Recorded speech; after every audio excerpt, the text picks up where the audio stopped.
Good afternoon, everybody. I'm Janelle Burrell. And I'm Jim Donovan. President Trump says the targeted killing of the Iranian general was ordered because he was, quote, plotting to kill many Americans. CBS News correspondent Skylar Henry is live in Washington. And Skylar, a lot of tension this afternoon in D.C.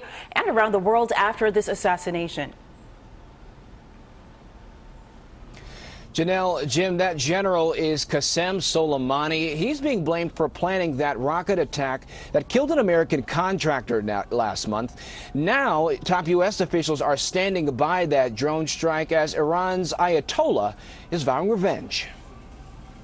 These photos show two burning vehicles outside the airport in Baghdad, Iraq, the aftermath of an American drone strike which killed General Qasem Soleimani, the head of Iran's elite Quds force. President Trump's decision to remove Qasem Soleimani from the battlefield saved American lives. There's no doubt about that. He was actively plotting in the region to take actions, a big action as he described it, that would have put dozens, if not hundreds, of American lives at risk. The U.S. blamed Soleimani for planning a rocket attack on an Iraqi military base last month that killed an American contractor, and for approving the attack on the U.S. Embassy in Baghdad this week. Defense Secretary Mark Esper foreshadowed the strike Thursday morning, telling reporters off camera that the U.S. would take preemptive strikes to prevent any more attacks on Americans. The game has changed, and we're prepared to do what is necessary to defend our personnel, our interests, and our partners in the region. President Trump tweeted this morning that Soleimani has killed or wounded thousands of Americans and says he should have been taken out years ago. The world is a better place without him. The problem is that comes at a very high cost.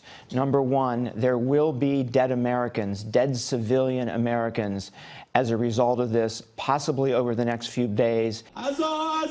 Iranians took to the streets Friday to mourn Soleimani's death, and the Ayatollah Ali Khamenei tweeted that a severe revenge awaits the criminals who have stained their hands with his and other martyrs' blood last night. President Trump dismissed the threat, tweeting, "While Iran will never be able to properly admit it, Soleimani was both hated and feared within the country.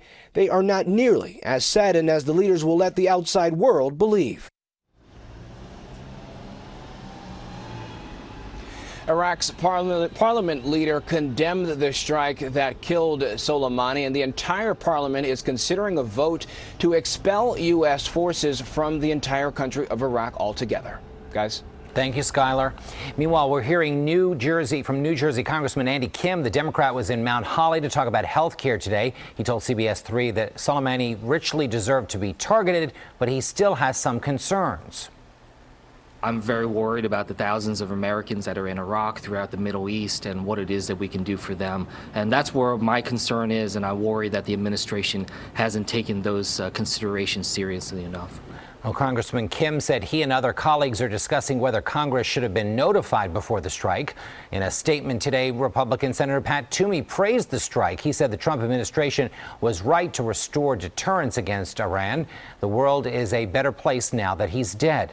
While oil prices have risen sharply in the wake of Soleimani's death, the price of oil surged about 3.6% amid fears Iran will disrupt the global energy supply. Meanwhile, stocks are down slightly. Right now, the Dow Jones Industrial Average is down nearly 200 points. The Nasdaq down around 55, and the S&P so far has dropped around 17 points. And of course, stay with Eyewitness News for a continuing coverage of the deadly airstrike in Iraq. We'll bring you any new details beginning on Eyewitness News at 4. And of course, you can always follow us on CBSPhilly.com.